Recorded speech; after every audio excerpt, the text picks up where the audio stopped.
We asked a few bench questions last week, and then also just compiled all of the bench data for the year. And Adam and I are going to run through that pretty quickly. So number one, we've talked about this before, but there's all these flashy benches. A lot of them are over $500. But when we ask people what their preferential or what they expect to pay for a bench. So the sweet spot is really between $300 and $400. So 44% went with that answer. Another 21% went with $400 to $500, and then 24% went with under $300.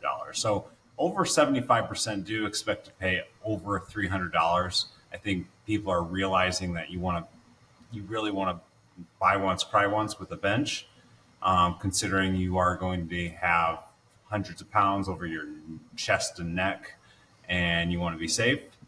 And then, yeah, in 2022, we asked the same question, a little bit different options, but 46% did say that they wanted to spend between $150 and $250 on an adjustable bench. So, yeah, like I said,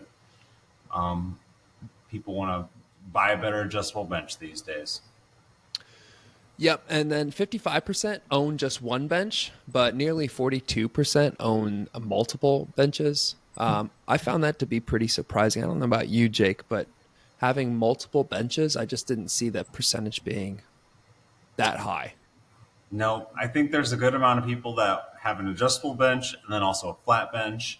And then I think too with like pulley systems and I've got like the isolator. I use the Iron Master bench on the isolator all the time. So it's kind of I can see it being kind of nice to have a couple options if you're sitting in multiple places in the gym. All right, next up, vertical storage. So 31% do place a high importance on it.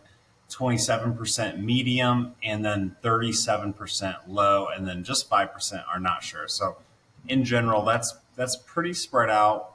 I'm surprised that less than a third say it's high importance with the ability to save space. We talked about ideal bench widths. Majority people are going to be over 11 inches. 11 inches only got you 7% of the votes. The highest one was 12 inches.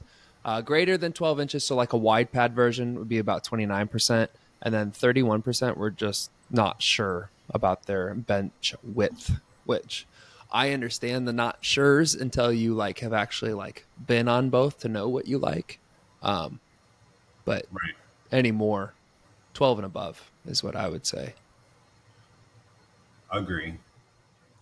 And then this is another survey question that we talked about earlier in the year, but we asked if you would be willing to pay more for a Made in America bench. About 70%, 76% said that they would actually be willing to pay at least a little bit more. Only 24% said that they would not. All right, we have some more bench data, and I'm going to run down these numbers really quick. 46% are willing to pay more for a bench that declines. 68% say that Rep makes the best benches for the home gym. 80% say that an adjustable bench covers all their home gym benching needs.